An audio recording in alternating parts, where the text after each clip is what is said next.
In the recently UPSC declared results of the CSE Civil Service Examinations 2023, four Nagas made Nagaland really proud by getting through to the most prestigious competitive exams in the country, and Nagaland has heard from three of them, but there was one man missing, and he is rank 203 holder, Yimkum Ozumkum, who's going to be joining me through video. So we'll be chatting to him and getting to know who Yimkum Ozumkum actually is and what he's feeling at the moment securing rank 203, and also what his vision for Nagaland would be in the coming years, as now he's going to be joining the prestigious UPSC Civil Services. So we'll try and get more. So without wasting any time, we'll connect right with Yimkum. So hi Yimkum, thank you so much for giving us your time at Hornbill TV. I mean, according to the data received, around 11 lakh plus people actually applied for the UPSC Civil Services exams this year. And out of the 11 lakh people, 933 were selected, and you got rank 203. So first of all, congratulations. How are you feeling, and who would you like to dedicate this success to? Yeah, hello. Thank you so much for the congratulations. It has been an amazing past couple of days since the results were declared. Feeling extremely delighted and satisfied with my performance as well as the results. I think it is a testimony to the amount of work I've put in.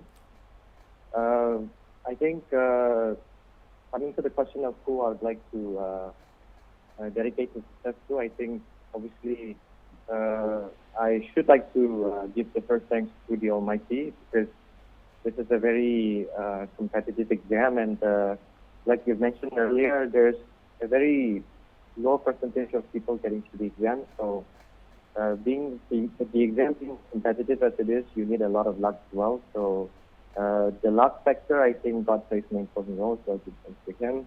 Secondly, I would like to give thanks to my parents, my mom and dad, who have supported me throughout the entire UPSC journey.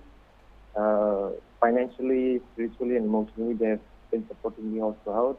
So credit goes to them, and also my well-wishers.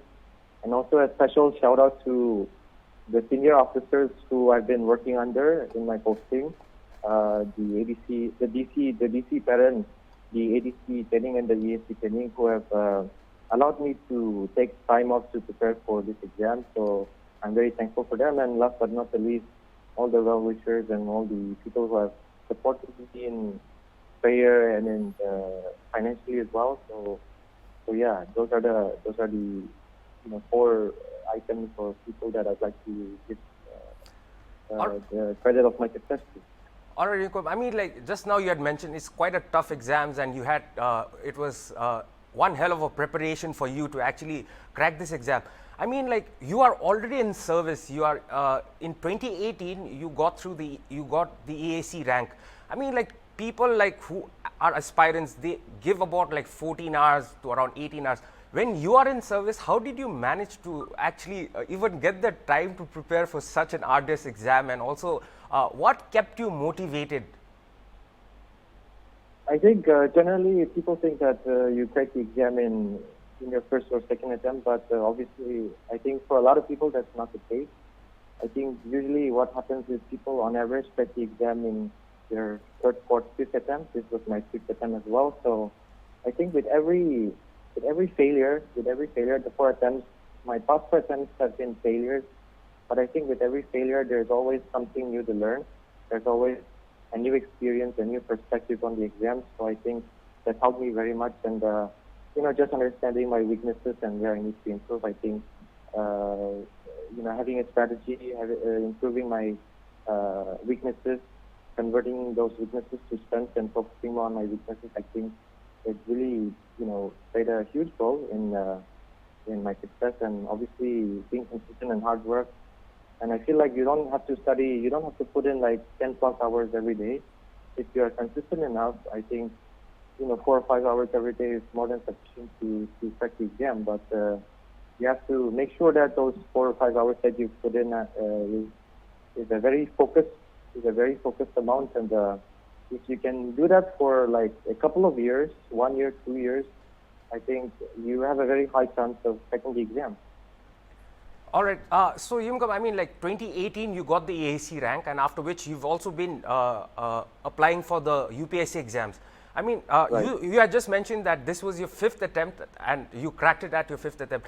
I mean, like, was there a point of time where like you really wanted to give up, and also, I mean, like, what actually brought you back into the line of actually appearing the exam? Yeah, of course. I think as much as the exam is about hard work, I think it is also about having good mental strength. And even sometimes I feel like that is the more important factor because everyone has brains, everyone has the capacity to put in the hours, everyone has the capacity to work hard, but not everyone has the capacity to be consistent, and that requires determination, perseverance, and having a proper mindset. So I think that is, I think, one of the fundamental things that one aspirant is required to have.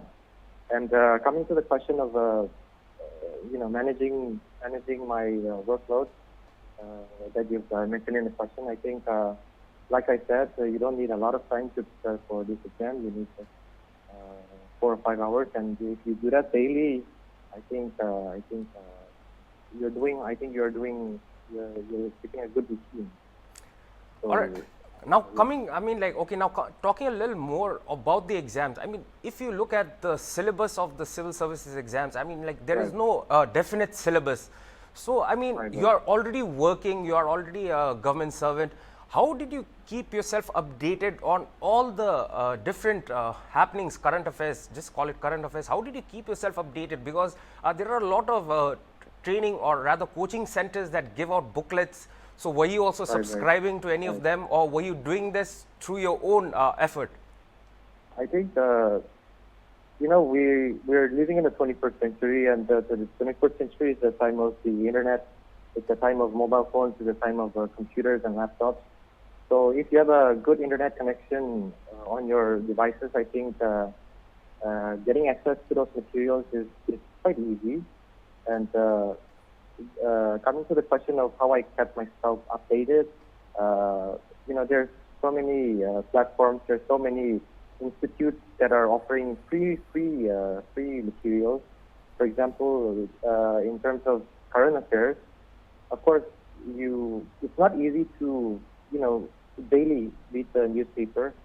So what I did was I researched monthly or weekly compilations of current affairs, and I downloaded them off the internet. I think a simple Google search is enough to get access to those materials, and I'm sure that all of the people who are aspiring for such exams already are in the know about where to get about the sources where to get those materials from. So yeah, those few sources that I had, and following those compilations religiously, making notes of them, really helped me in keeping updated. And of course, I tried to, it wasn't easy. It wasn't easy to keep up to date with national and local newspapers. But in a week, I would refer to at least three or four issues a week.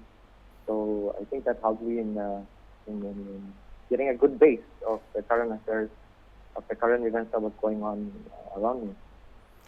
All right. So I think this would be the most pertinent question for so many viewers in Nagaland. I mean, there are a lot of aspirants here in Nagaland too, and one of the things that will pop up in an aspirant's mind would be, so Yimkum, was there any secret mantra that you followed in your preparation? Right. Did you have like a regime?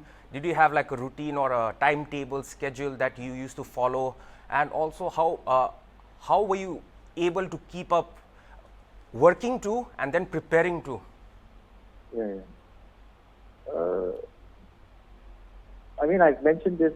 I've used this word before in the conversation. Keeping a proper routine is, and being consistent and following that routine is extremely important.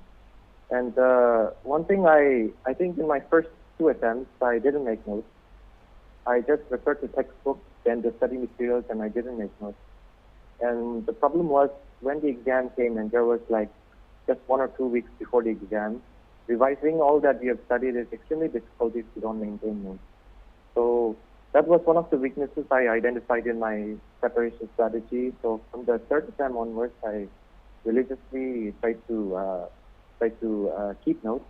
And of course, in this day and age, keeping notes doesn't necessarily have to be in a pen and paper format. You can make notes on your laptop. You can make notes on your tablet. You can even make notes on your phone.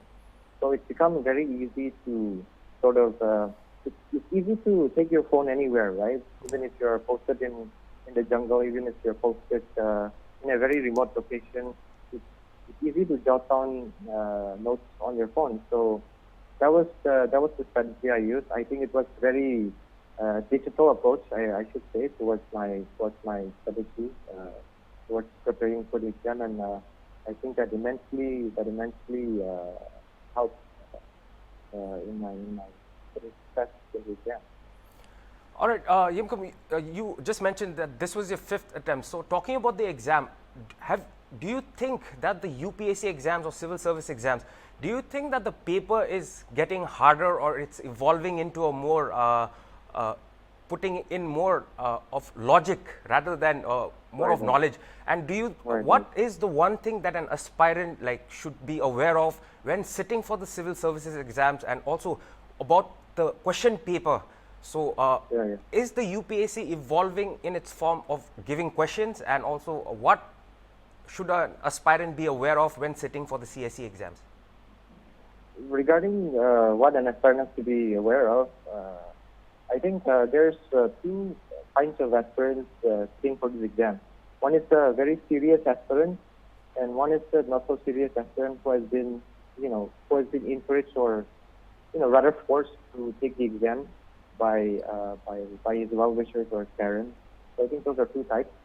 And, I mentioned those 2 types because the distinguishing feature between those 2 types of aspirants is the level of motivation that the person has. So, an aspirant who is very serious about the exam is obviously very motivated, and I think he has a much higher percentage to crack the exam. So I think if an aspirant decides to give the exam, give UPSC or even the NPSC a shot, he has to realize that he's making he has to make a very serious attempt. What I've heard most aspirants say is they would like to give the first attempt just to get a taste of the exam, but that's 1 year of your most productive point is gone. So you might as well just give it your 100% in each and every exam. And the tricky thing is, if you're not wholehearted enough, that trend continues into the future attempts. So what usually happens is, by the time the aspirant is into his 5th or 6th attempt, his motivation goes down, his level of commitment, his study schedule, everything becomes affected, and then he starts to think about he gets distracted by other things. So that is one thing that every aspirant has to take note of. He has to be very serious in his approach. And if one is 100% focused on the exam, I think in a couple of years, the fruits of his labor will be shown. And coming to the question of whether the trend of UPSC in terms of the questions asked is changing, I think UPSC does not test a candidate's memory recollection power too much, but UPSC tests the level of understanding and the level of application expertise that the candidate has.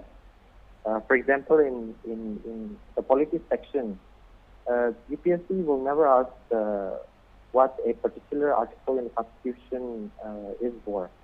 But UPSC will put up a hypothetical scenario, and UPSC will ask you to imagine yourself as a collector or as a deputy commissioner in that scenario, and judging from the various articles in the Constitution, UPSC will expect you to frame a solution to the problem, and the problem may be a law and order problem, a public service delivery problem. So that is what UPSC, I think, expects of the people writing the exams, and that trend is observed in the prelims as well, the mains as well, and the interview as well. Of course, in the prelims, there's factual questions, no doubt, but I think it is a balance between factual questions as well as conceptual-based questions. All right, Yimkum, I mean, the world has already witnessed the COVID pandemic, in which isolation has become self-isolation and distance has become quite the norm right now. So now talking about a civil service aspirant and someone who's actually wanting to appear for the exam, one of the few things that they always talk about is the amount of sacrifice that they have to put in to actually prepare for the whole examinations. So in a way, do you think like for a life of a civil servant is basically like self-isolation? I think that is a huge misconception because like I mentioned earlier, you don't have to study for 10 plus hours. You don't have to stay inside your room 24/7 in order to crack the exam. Myself personally, I have my hobbies. I like watching movies. I like playing video games. I like going out. I like eating out in restaurants. The good thing about having these kinds of outdoor activities or extracurricular activities is that your mind gets refreshed as well. So the preparation process is of course it's a huge struggle. It's a marathon. But what happens in a marathon is that your legs get tired and your mind gets tired and you get frustrated as well because you might fail in your first attempt. So having hobbies, having some extracurricular activities, or being a part of society is also a part of it's also a part of the UPSC journey or NPSC journey, because civil servants are expected to be sociable, are expected to be a part of the society and contribute to the society and not just sit at the table and sign the papers and all that. So I think, and also UPSC tests for your all-round development, especially in the interview stage. You're supposed to mention your hobbies. You're supposed to mention whether you've won in any sports tournament or any other tournament for that matter. So I think UPSC looks for a candidate who is developed in all the facets of life. So I think that is one thing I'd like to say to the aspirants, that you can continue keeping your hobbies, because it's a struggle, and of course sometimes depression even kicks in. So in order to keep yourself safe from these things, you have to keep yourself very active. So if you get a chance to work in Nagaland, Yimkum, I mean, like, what is the one thing that you will focus yourself on in serving the Naga public? If I got the opportunity to come to Nagaland, I think one of the first things that I'd like to focus on is the unemployment situation in the state. We have a very high unemployment percentage in the state, as given by the periodic labor force survey, around the 40% mark, I think. So, of course, not everyone can get into the government service, but as policy makers, the least we can do is to sort of handhold the youth of Nagaland in setting up their businesses, in setting up in helping them blossom their ideas. Because I feel that Nagas are very innovative. Nagas have a lot of different ideas. Nagas have a very unique perspective. Nagas have a very unique perspective on things. So I think the unemployment situation is something that I'd like to look into. And of course, the infrastructure as well. The infrastructure we have, road infrastructure is not up to the mark. So that is something that I'd like to focus on. But of course, it's not a one-man job. Yes. Any civil servant is part of a bigger team. So just if I'd like to even contribute a few percentage to the overall development of the state, I think I'd be very much satisfied. All right, Yimkum, one advice to all the aspiring civil service aspirants, and what would be one piece of advice that you would give? Yeah, I have so many things to say, but a few of the important things that every aspirant has to keep in mind is to not neglect one's health, because as the saying goes, health is wealth. If you're not healthy, you can't put in the hours, and a healthy mind is a healthy body. So keeping good health, having a proper diet, exercising regularly is very important. And secondly, like I mentioned, don't neglect your relationships, don't neglect your family members, don't neglect society during the preparation stage, and also follow your hobbies, play sports, work out, and thirdly, be very serious if you want to attend the exam. Give it wholeheartedly. All right. And put in 100% effort. So that is the two things I would like to say to the actors. Thank you so much, Yimkum, for joining us at Hornbill TV and speaking to us. I hope that a lot of viewers would find you as a motivation, and I hope that many more Nagas in the years to come can crack India's one of the most prestigious exams. Thank you so much, Yimkum, and all the best. It was a pleasure. Thank you. So that was rank 203 holder in the civil service examinations, Yimkum Ozumkum, who also is actually posted in Peran. In 2018, he was selected as an EAC. So he's in service, and yet he's cracked another major exam. Well, that was all for this hour's bulletin. For more news and updates, stay tuned to Hornbill TV. Goodbye.